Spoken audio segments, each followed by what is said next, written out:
Did you see that shit? MMA podcast. Hosted by mixed martial arts journalist Mike Strauss, aka Strauss21, and Chicago's number one underground comedian, Apollo Taj Mahal. Yo, Apollo. What up, man? See that shit? What you talking about? Curtis Blaydes, Alistair Overeem, that might headline UFC 225 here in Chicago. Okay, let me get this straight. Are you lying to me? I don't think so. Now, it's not official, but per multiple sources, BJPenn.com is one of them. They're reporting that Curtis Blaydes and Alistair Overeem is in the works, and Tom Taylor MMA also tweeted it. Now, you remember what I told you. You can't get me excited for awesome fights like this, and then they get taken away. I get heartbroken. I'm depressed for a little bit of time. Dear Dana White God, please make this fight happen. Please. Don't ask for much. A couple days ago, Curtis Blaydes tweeted good news, so everybody, immediately took that as fight news. And then, these last couple of days, this has been the rumor. And, where there's smoke, there's fire. I tend to think there's truth to this also. Just a few days ago, Robert Whittaker putting out there that he would like to rematch Yoel Romero for the 185-pound title in Chicago as well. I didn't know that was having a conversation. I thought he was going to fight Yoel.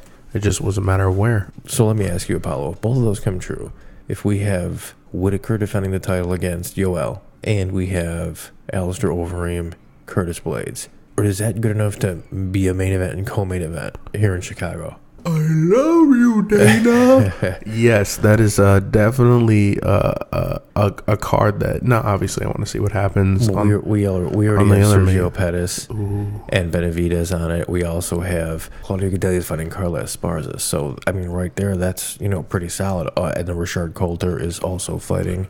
So that's a pretty decent little card. Of course, they'd probably add 4 or 5 more fights to it, but it's starting to take shape. I gotta say, I think Yoel and Robert Whittaker and Alistair Overeem, that's good.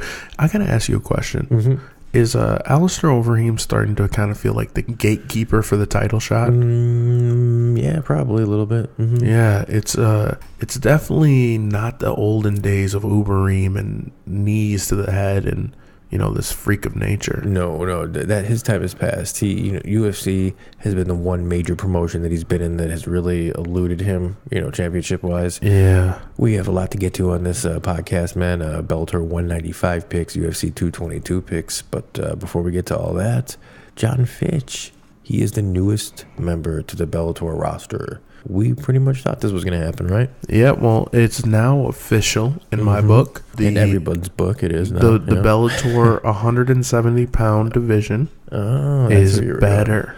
Is now officially better than the UFC's 170-pound division. It's official. It's the deepest division. And you can make a serious case that Jon Fitch will be the next one up for that title. Yeah, he might come in and get a shot right in the immediate future. I mean, Bellator 170 is heating up, man. They really do. They do have a decent little squad of guys there now. Oh, it's death row walking trying to get to that title, man.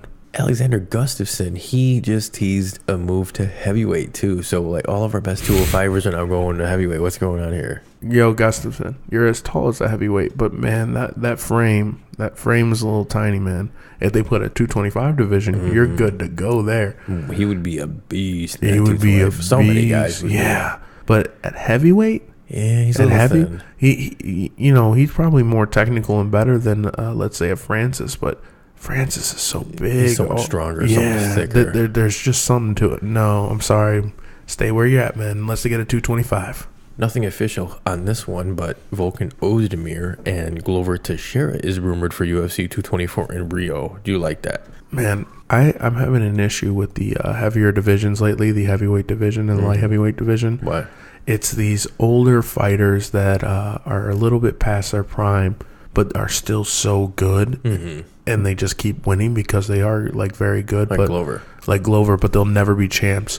And I feel like they're hogging the top 5 spot. Mm-hmm. They're hogging the top 5 spot. And it's kind of bugging me when I see young fighters versus these old fighters, and these old fighters keep winning. I don't know. I'm not excited anymore. I've seen them fight so many times. I've seen them lose so many times. I just know that there's no title shot. Yeah, and for him. So it's hard to get excited for that right now. Yeah, that's an interesting fight, man. Volkan Ozdemir, he's interesting because he's got dynamite in his hands. He and catches he's so you. Young. I don't know exactly how young he is, but he is one of the younger guys for sure in that light heavyweight division. And then Glover is a guy that, man, I'll be surprised if Ozdemir could catch him early. No. He's just not that guy. So it's going to be an interesting fight if it does happen. But there's no real, like, gain. It's like if Glover Teixeira wins, then the light heavyweight division is still kind of stagnant. Mm-hmm. If he loses, then we have a young buck. But it still doesn't do anything for both parties, and I kind of don't like those fights anymore. Nowadays, man, less and less, I think, matchmaking isn't about as so much as what makes sense, more as to, okay,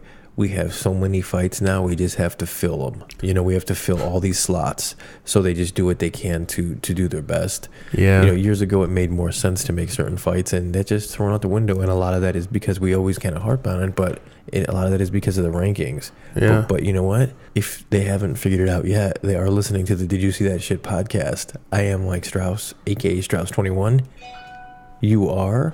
Apollo Taj Mahal, yet again, the #1 underground comic. And that noise was not Apollo coming out of a genie bottle. No, but man, I can. If you rub him the right way. If you rub me the right way, I'm a genie in a bottle. I can. What is that fucking song? That's Christina Aguilera. Ooh, I miss her. Now, guys, if you miss us, you can find us at DidYouSeeThatShit.com, or you could give us a call at 708-669-4777. Follow us on social media at DYSTSP. There's a little underscore in between those. Or just type in, did you see that shit? Or just look for an orange little smiley face with poop in his eyes. Oh, yeah. You can listen to the podcast on iTunes, Stitcher, Google Play, YouTube, and even TuneIn Radio. That was pretty cool. Yeah, that was definitely an interesting one. We need to name our logo guy. Mm-hmm. So interesting. I'm thinking about letting people name him and see what it'd be like. Yeah, let's see what people can come up with. Give us a call, 708-669-4777. Let us know we should name him, or shoot us an email at mike@didyousee.thatshit.com. No dick pics. Just Asian ones, please. Okay, moving along to Bellator 195. Darrion Caldwell versus Leandro Higo. Let's run down the main card real quick here. Emily Ducote, she's going against Christine Williams. So it's going to be an interesting matchup. Ducote, I think, she's 6-3. They brought her in there, I feel, to have a veteran presence in this division. But this Christine Williams, I'm telling you, I've seen her fight once before. She's 1-0. She is not to be fucked with.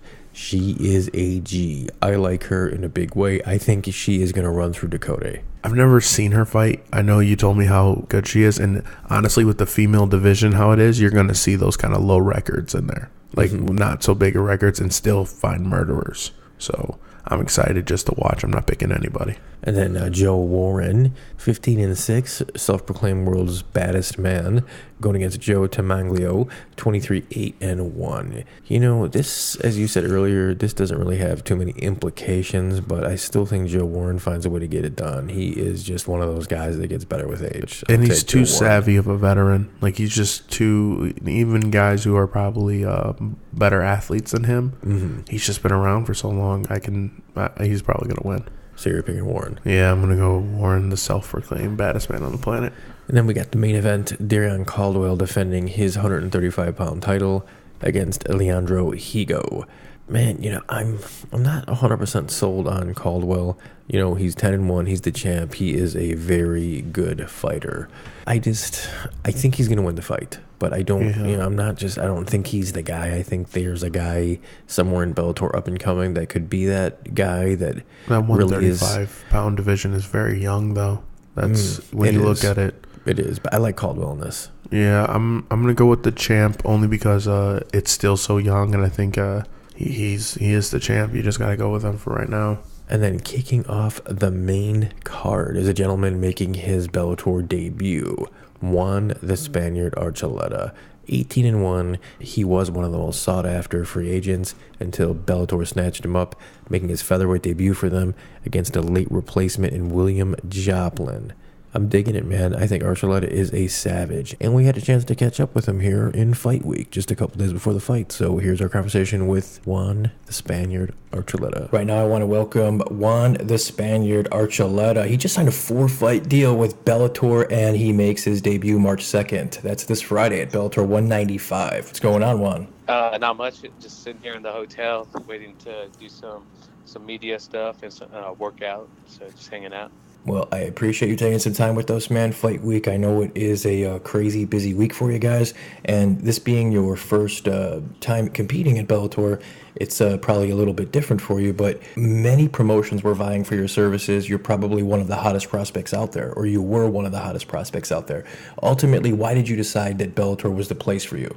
Yeah, Bellator's awesome. You know, I kind of just being here, I have some familiarities with other fighters that I've, trained with, Cub, TJ, being around their fight week. So it's just growing, adapted to what they have, what their obligations are. So being here now is just like, another step for me, and it feels like home.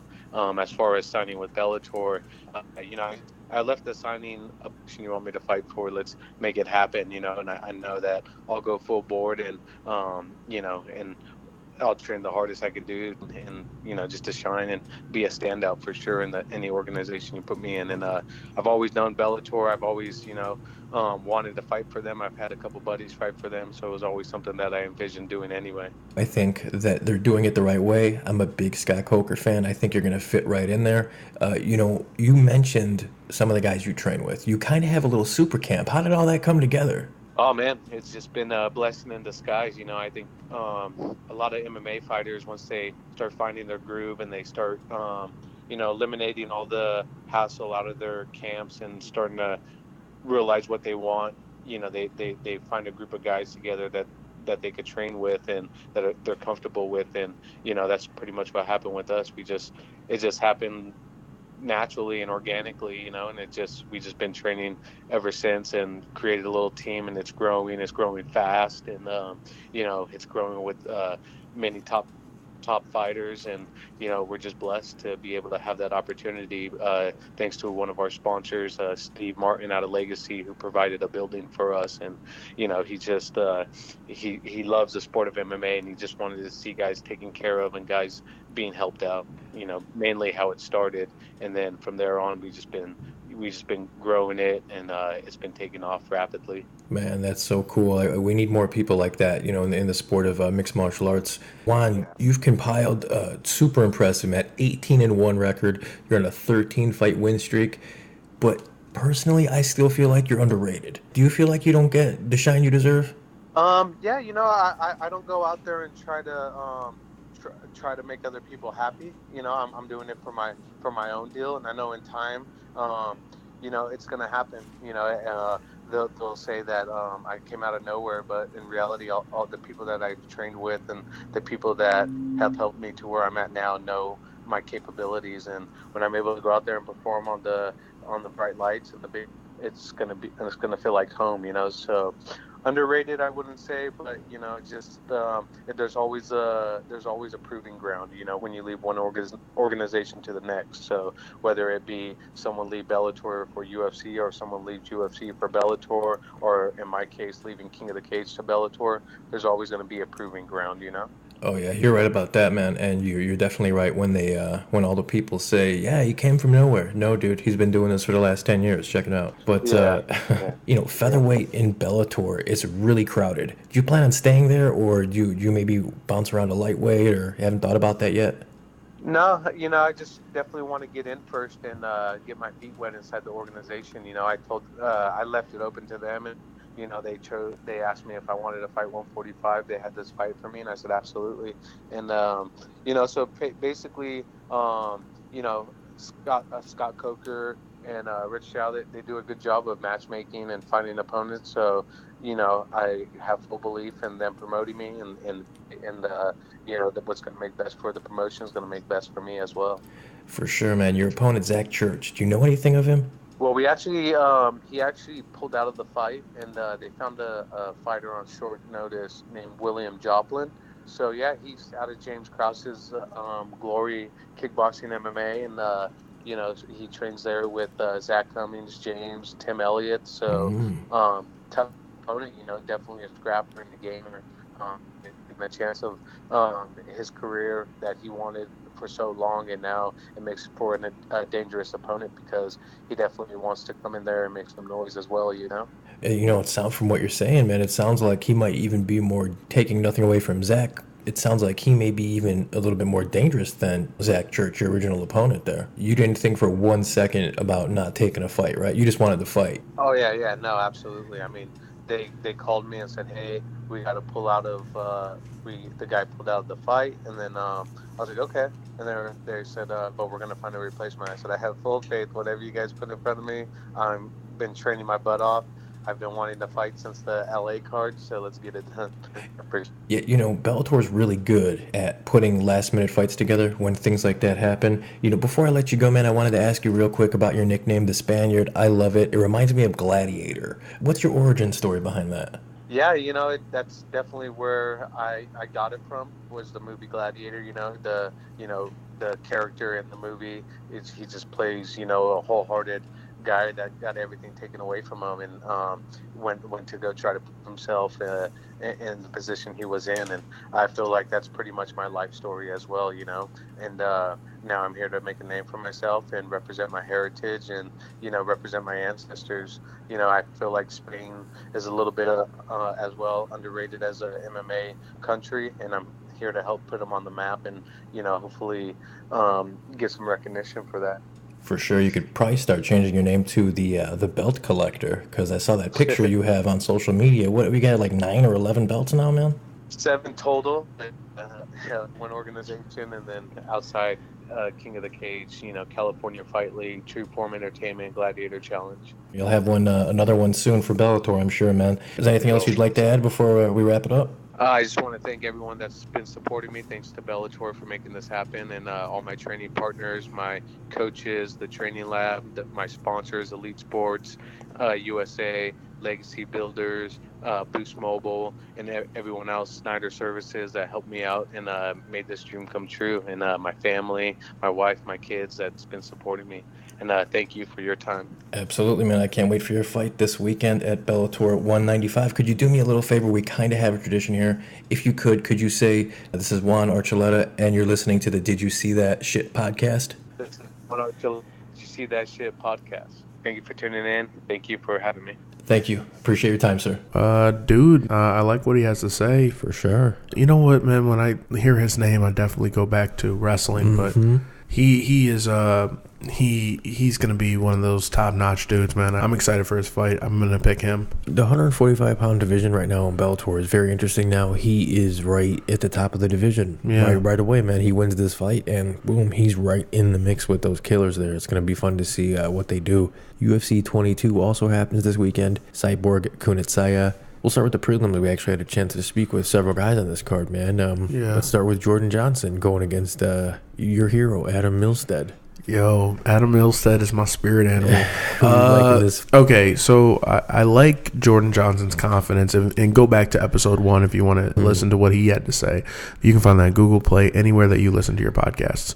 But back to what I was saying, his style is, I fear that he's actually going to be doing what he said he was going to do, which is go in there and try to strike. Jordan Johnson's a good wrestler. And I think his base of being able to control where the fight is going to be is what's going to help him. Go look at the Curtis Blaydes fight versus Adam Milstead. Controlling him. Controlling him, and I think Jordan Johnson can do the same thing. But if he goes in there and tries to strike with a guy that used to be a heavyweight. I don't know how he's making this 205. Correct. He wasn't a huge heavyweight, but he still was a heavyweight.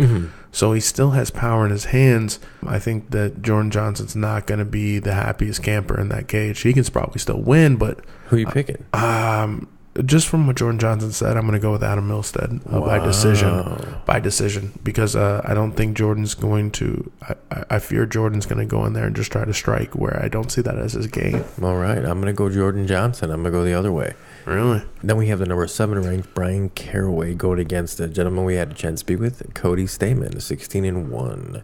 Man, Brian Caraway is a guy that has really, as of late, caught fire in his career. Brian Caraway was Miesha Tate's boyfriend, right? Correct. I just think that streak ends because Cody Stamann is an animal, and it's his time, man. Yeah, he's definitely he's a beast, man, in that cage. He reminds me of a kind of a Sean Shirk type of mentality. But, man, I think this is kind of funny. Brian Caraway, as soon as Miesha Tate dumps him and, retires, you start seeing this she gets spark. Pregnant. Yeah, pregnant with another man's baby. You see this spark in his career. Yeah, it's interesting. I'm just, I'm not saying anything, but, guys, think about it. You start seeing a dip. Look at your outside life. Who are you picking?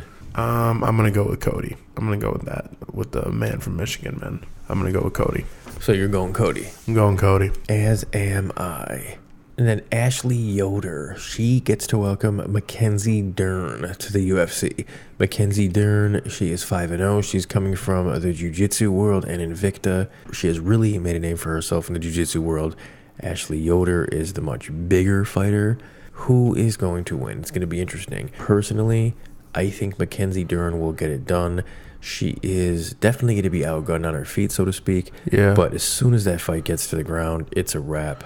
But I want to know if she's going to be able to get her down. I think she will. I think Dern gets it done. What, you don't think so? No, I'm just curious because she is definitely going to be outsized. Definitely. And then she's going to be I'm not going to say outclassed on her feet, but she does have a disadvantage. She's definitely going to be outclassed on her feet. Yeah, a disadvantage on her feet. So and I don't know how good her wrestling is to actually get the fight to the ground. So to get a bigger opponent down, I'm interested to see how it goes. I'm going to go the other way on that one, man. I'm going to have to. So you're going Yoder? Yeah, because I just think Yoder is bigger, and if she can stop the takedown, she's going to piece her up. Yeah, a lot of people are going Yoder on that, so I can see that. This is actually a really stacked card, man. This is still the undercard here. CB Dalloway going against Hector Lombard. Hector Lombard just came over from Bellator, really hasn't, been the guy he was over there. I like CB Dalloway in this. I think he'll find a way to use his wrestling and make it a boring fight, but he'll get it done. I think Hector Lombard has the capability of knocking anybody out, but man, he got his heart snatched away from him after that Dan Henderson fight. So he sure did, yeah. I'm gonna go with CB. And then Beneil Dariush, he's going against Alexander Hernandez. Hernandez is a guy that has had a lot of talk around him. He's 8-1. He's coming from LFA, and Dariush is the 12th ranked lightweight right now. So this is going to be interesting. I'm going to go with the sizable underdog. I'm going to go with Hernandez here. He's a plus 300 underdog. For whatever reason, I think Alexander Hernandez is going to beat Beneil Dariush. If I really wanted to make money, I would. I'm gonna go with your pick. Since I don't gamble, I'm gonna go with your pick. Really, you're gonna go with Hernandez? Yeah, I just, you know what? I just really want this the weight divisions to have new blood. So I'm always kind of rooting for the newbies sometimes. Fresh blood. Yeah. And then a gentleman that you are very much a fan of, the number 8 ranked 135er in the world, John Dodson, going against Pedro Munoz, the number 10th ranked guy. This is going to be interesting. This is going to be fun. Kind of like what you said. I think the younger guy, Pedro Munoz, I think he gets it done and bumps the older guy off. You know what? I kind of hope he does, because John Dodson's not going for a title anytime soon in that division, and it's just kind of, he's in the top 5, top 10 situation for kind of no reason. I'm always for fresh blood. I know I'm kind of ruthless with that, but, let's be honest, only 75%. And then I don't know if it will be the last fight on the undercard, but it is the last fight we're going to talk about on the undercard. It is Mike Pyle making his final walk to the UFC octagon, going against Zach the Barbarian Ottawa. We had a chance to speak with Zach Ottawa. Oh, yeah, we did. We sure did. He is ready for this. He's also a Green Bay Packers fan. That's besides the point. Here's our conversation with Zach. I want to welcome Zach Otto to the show. Zach is a well-known UFC fighter, and I'm looking forward to big things from Zach this year. What's going on, brother? Not much, man. Just got done with one training session and about to have another in a little bit. So, just plugging away, getting ready here. Awesome, man. How's camp been going, man? You're one of those guys that you don't talk a lot of shit in the media, which is very commendable, but you're always working. You're always working to improve. How is camp going, man? Good. I'm a coach as well, so I'm always in the gym. The fight came up a little bit of a shorter notice than like a normal fight camp, which would be like 6 to 8 weeks. I found out about this fight about 3.5 weeks out. But, I've been training and my weight was good and I really liked the matchup. So, just kind of turned up the frequency and intensity of the workouts and watched my diet a little bit more, and, we're all set to go. You mentioned you like the matchup. What about this contest that you were like, you know what? Yes, this is the fight I want. Well, I've been a fan of Mike Pyle for a while. I've been watching him, since I started training MMA. Legend, yeah. Yeah, one of the first guys, I think, in the division to be real well-rounded, back when a lot of people were still one-dimensional. So, he had been losing a couple lately, which he had dropped from the rankings. And, I'm kind of on my way up. And I just thought our paths could possibly meet. And that'd be a pretty cool opportunity to get a chance to fight him. Yeah, Mike is a guy that I don't think he's ever put a boring fight on, so that's definitely going to be an exciting fight. You mentioned that you're coaching a lot nowadays. How do you find time to get your training in and coach, or do you kind of do it all in the same nutshell? Well, I have a business partner, Jay Clip, that I own the gym with, and when I get a fight that's come up, I teach way less classes, and the other coaching staff and Jake and stuff kind of pick up around here with the coaching and stuff like that. But then when I don't have a fight coming up, the coaching really allows me to work on the mental side of the game and always stay involved with MMA and keep staying on top of like learning new techniques and stuff like that. So I don't fall into that trap where I'm just kind of stuck doing the same thing from fight to fight. I'm always growing, and we have different fighters on our team, all different weight classes, different sizes.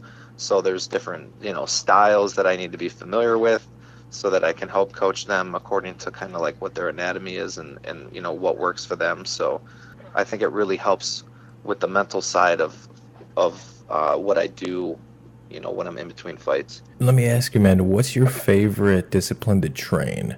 Like if you didn't have to worry about money financially, like if that was just you had as much money as you needed, if you could do whatever you wanted to do, what discipline would you just train just for shits because you love it?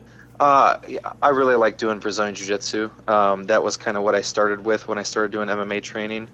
I wrestled and stuff in high school. Wrestling's pretty grueling.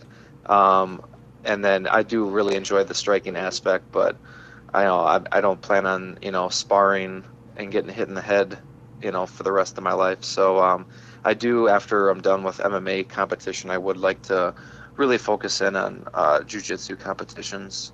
Nice. Yeah, jiu-jitsu, man, I feel like that is kind of just now getting its groove, with Polaris and EBI. It's, I feel like there's an avenue now that existed that didn't exist just a few years ago, for jiu-jitsu guys. Yeah, for sure. I think it's only going to continue to grow and get bigger now that we're getting more and more kids involved in jiu-jitsu and they're growing up with it. Back when I kind of started, it kind of seemed like everybody was an adult that was starting, and now our kids program is growing month to month, and much more kids are getting exposed to these kind of combat sports. Yeah, I think martial arts and kids is a very good mixture. Well, let me ask you, Zach, what's something that people would be surprised to find out about Zach Otto?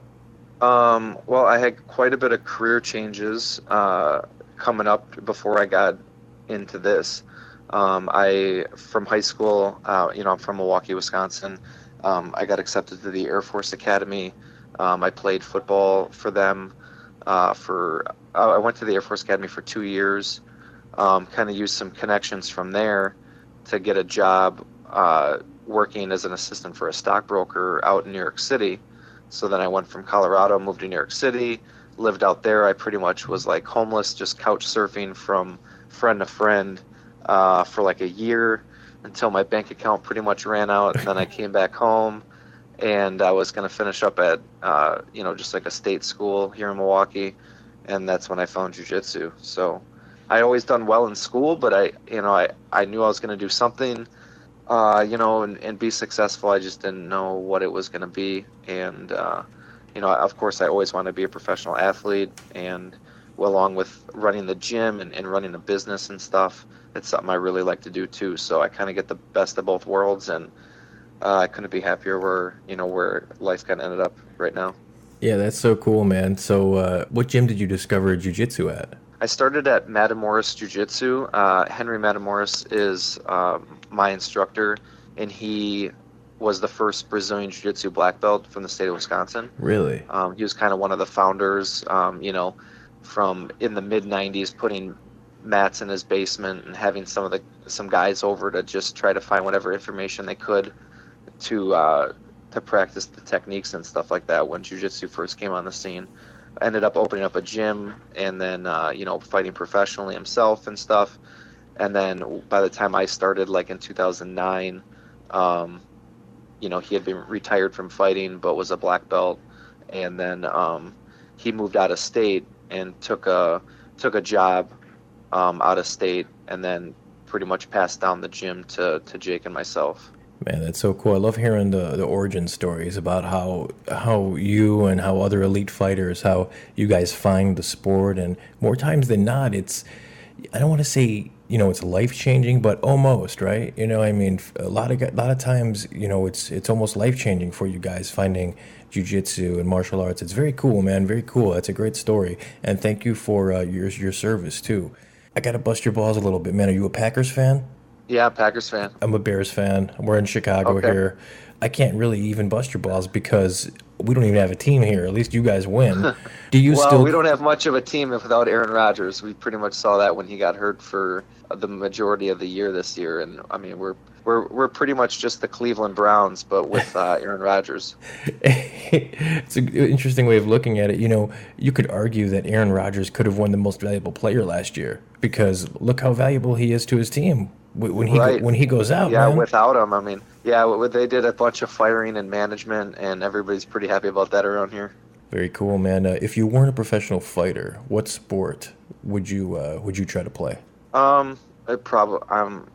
Brazilian Jiu-Jitsu, I guess. I played baseball at a high level growing up, and then that kind of turned into football, and I played some football in college. I was in high school all-state linebacker, but I was just a little too small to play at anything real, NFL or anything.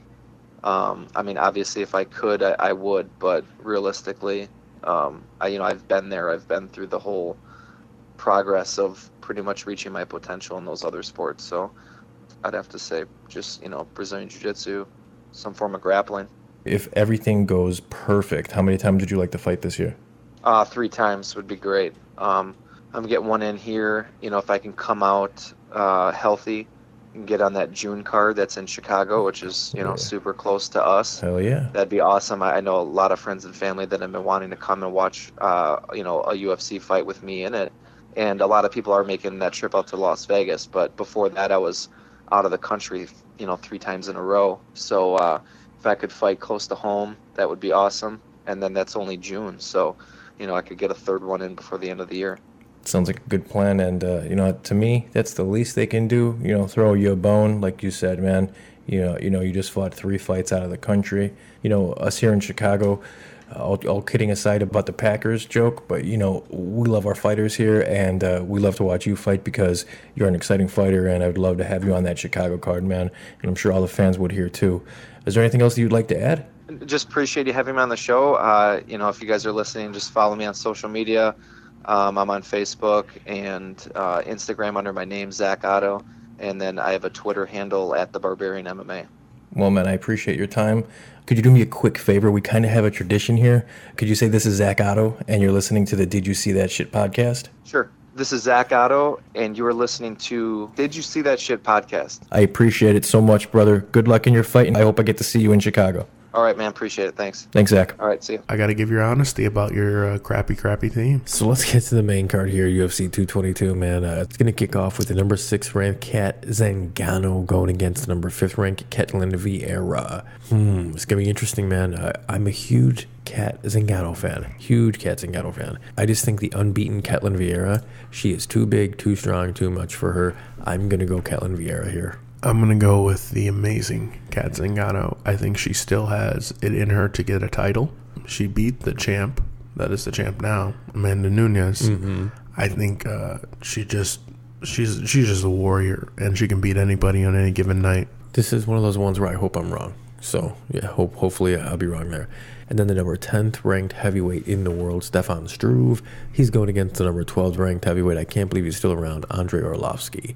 Who wins and why? I can't believe any of these guys are still around. Well, Struve's still a young man. Yeah, but he's old in MMA years. This is the best fight of 2013. Yeah. Man, I'm going to go with Stefan Struve, even though I feel it's kind of crazy he's been around for so long. Mm-hmm. He is still only, I think he's only 30. I don't know his exact age. I'd have to look it up. He's very young, and he's very skillful. I'm excited to see what he can do. I think he's going to win by submission. Yeah, I don't know how he's going to win, but I think he will too. We were talking before we went on today about guys taking too many fights early on in their career. He's one of those guys. I feel he has a record of 32-9. People forget, man. He pieced up the current heavyweight champion. Oh, yeah. Stipe Miocic. People, rightfully so consider Stipe one of the pound-for-pound best, and this is a guy that just a few years ago really took it to him. By all accounts, he's back on his game. I can't believe Arlovski is still around doing this at this high of a level. All the power to him. He was one of my all-time favorites. He's gotten pieced up the last couple fights. He's still fighting in the UFC, so but I'm going to go Stefan Struve here. I just think he gets it done. And then the undefeated Sugar Sean O'Malley going against Andrei Sukmantoth. Who wins?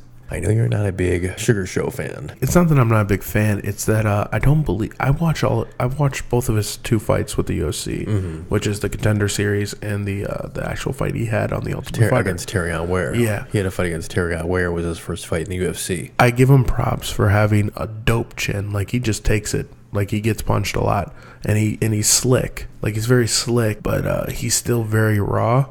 And I think he's going against a guy that. It's no joke. He's going to get it taken to him. But I like young blood, like I said before. And if Sugar, he hits him. He has a hard hand.